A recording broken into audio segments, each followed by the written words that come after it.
Zondervan presents The Courtship by Gilbert Morris. Read by Judith West. Part 1. The Evangelist. Chapter 1. I don't like the Wicked Witch, Lanie. Corliss Freeman was sitting beside her older sister Lanie on the couch. They had been reading for some time, and, as always, Lanie was amazed at how quickly the 4-year-old was picking up the ability to recognize words. Nobody likes the Wicked Witch, Corliss. Then why is she in the book? I suppose books have to have bad people as well as good people. She looked down at the book, The Wizard of Oz, and ran her hand over her sister's blonde hair. Don't you worry about it. There's no such thing as witches anyway. I like the Cowardly Lion. Why do you like him? Because he wanted to be brave, but he couldn't. But he will soon, won't he? Let's skip ahead to the part where the wizard gives everybody what they want. Corliss's blue eyes lit up.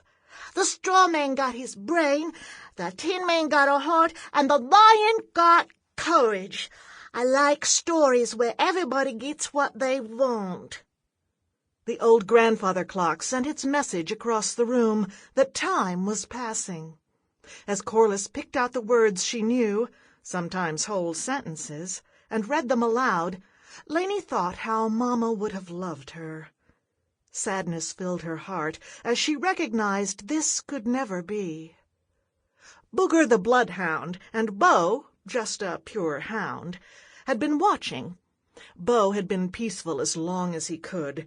He got up, came across the floor, and rearing up, put his front paws in Lanie's lap, his eyes soulful as he sought her gaze.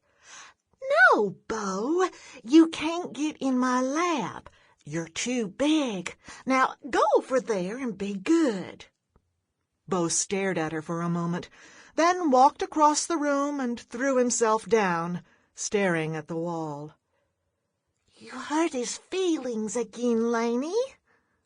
He gets his feelings hurt too easy. I think he's the only dog in the world that pouts. I pout too sometimes. No, you don't, honey. You're always a good girl. Now, let's go on with the story. But you ought to know it by heart by now. We've read it so many times.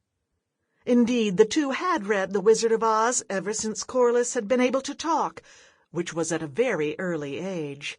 She loved books, and The Wizard of Oz was her favorite. If Lanie, Davis, or Cody tried to skip sections, she called them on it immediately. You're skipping the good part, she always said. Booger, the bloodhound, got up and stretched.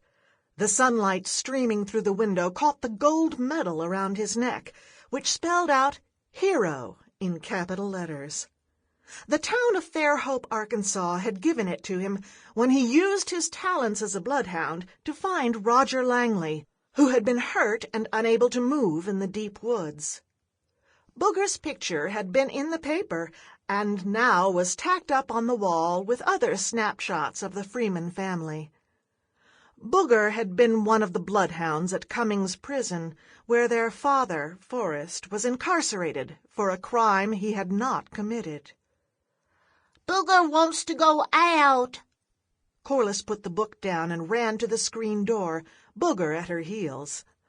On her way back to Lanie, she glanced toward the stairs, looking worried. Aunt Keziah doesn't feel so good, Lanie. I know she doesn't, honey. She's pretty sick. She's got a new bottle of medicine in the mail, but it didn't help her anyway. Lanie frowned. I wish she would stop taking that patent medicine. It doesn't do any good at all. She stirred restlessly and then said, You sit here and read your book, honey. I'll go up and see how Aunt Keziah's doing. All right. Lanie, a well-formed young woman of 18, with a wealth of auburn hair and striking green eyes, moved. Sample complete. Ready to continue?